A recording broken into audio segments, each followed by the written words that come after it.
Oh, Ruff, when I see the twinkling of stars, I think of the sparkle in your eyes. When I hear the screeching of the cars, I think of biting them in the tires.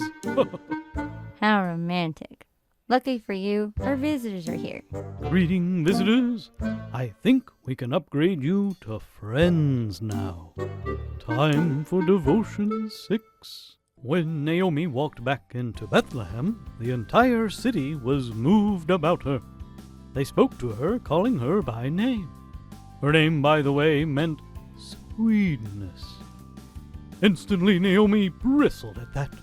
She demanded to be called Mara instead, which means bitter.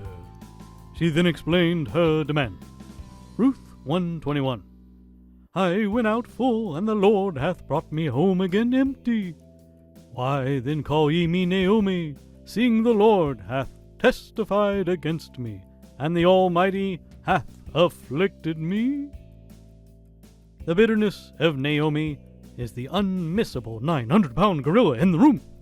But please look past that for a moment, because there is actually something much more important to see. Naomi said, I went out full.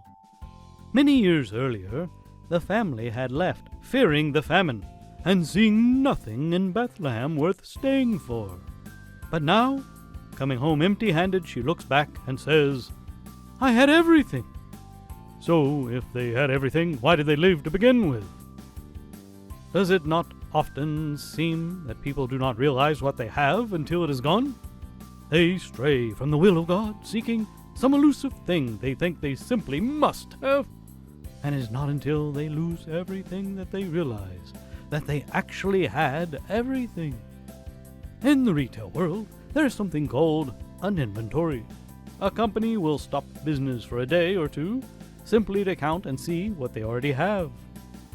I think sometimes it would be good for Christians to emulate that habit. If people did an inventory of the blessings of God in their lives, they would likely to be much less likely to stray away looking for something else. Do take time, either on paper or in your head or just on your knees, to do an inventory.